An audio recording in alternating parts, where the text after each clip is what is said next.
Nananatiling lubog sa baha ang ilang lugar sa La Union. Pahirapan naman ang paghahatid ng tulong para sa mga binagyo dahil sa mga nasirang tulay.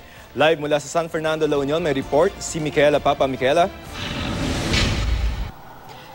Joseph, sa araw na ito ay ambon na nga lang ang naranasan dito sa lalawigan ng La Union. Gayunpaman, maraming residente ang nangangamba dito sa pagdating nitong panibagong bagyo na papangalanang Falcon. Lalo't marami nga sa kanila ay hanggang sa ngayon hindi pa rin nakababangon mula dun sa pinsalang iniwan ng bagyong Egay.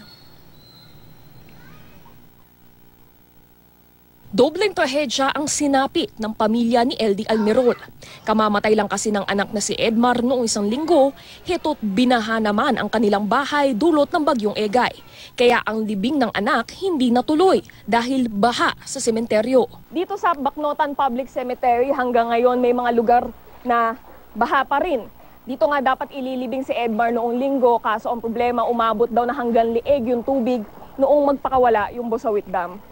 Sa financial amount talagang kulang na kami. May dagdag pa daw sabi ng pumirari, 10,000. Umaasa silang maililibing bukas si Edmar bago pa lumakas ang ulan dahil sa pagdating ng bagyong Falcon.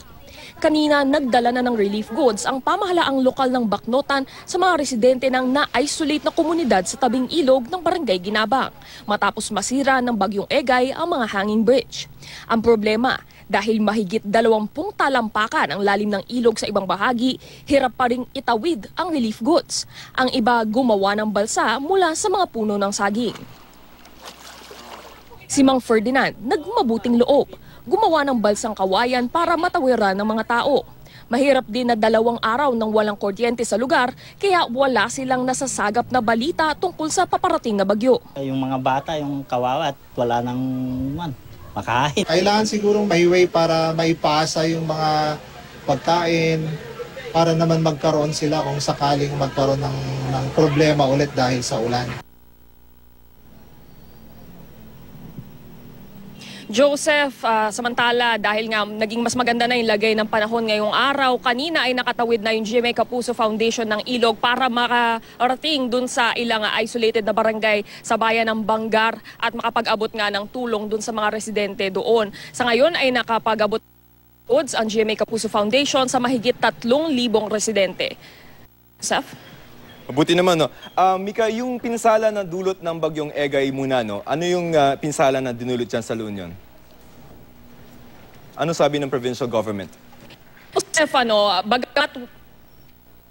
Bagamat wala pang ang reported na casualties dito sa bayan ng La Union, ay sa lalawigan ng La Union, they're saying na 0 casualties dito. Okay. Ang nakikita nating pinsala ay malaki pagdating sa agriculture dahil karamihan sa mga magsasaka ay kakasimula pa lang nung kanilang pagtatanim pero na-wash out na lahat ng mga kanilang mga punla.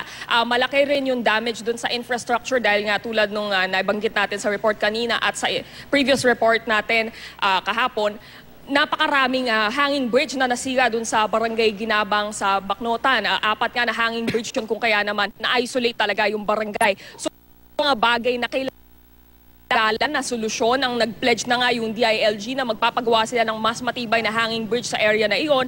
Kaso sa ngayon ay hindi pa magagawa yun dahil magkakaroon pa ng budget, dadaan pa yun sa proseso. At syempre hindi pa ito magagawa dahil nga inaabangan itong pagpasok ng panibagong bagyo, Joseph. Yan, yung parating na bagyo, ano yung outlook ng lokal na pamahalaan at ano yung abiso sa mga residente dyan tungkol dun sa paparating na bagyo na naman?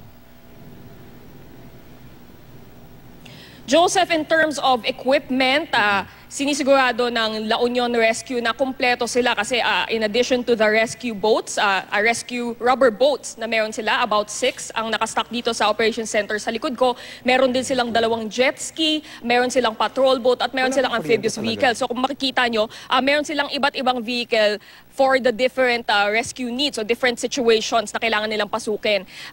Sa ngayon ay nakamonitor pa rin sila 24/7. Ang mga tao hindi pa nagpapa-evacuate kasi nga sa ngayon wala pa tayong naramdaman na ulan. Ang nagiging problema nga nung mga mayor na aming nakausap, Joseph, ay yung pagpapa-evacuate nga ng tao given na nasanay na sila sa mga gantong pag-ulan. Katulad na lamang dun sa Barangay Ginabang, bagamat alam na nga ng mga residente na may bagyong parating, ayaw talaga nilang magpalikas even though nung nakaraang araw nung Egay, na-isolate nga sila dahil dun sa pagtaas ng ilog. So yun nga ang sinasabi ni Mayor ng Bacnota na magiging malaking hamon dito sa pagdating ng Bagyong Falcon. Joseph. Okay, maraming salamat at ingat kayo dyan, Micaela Papa.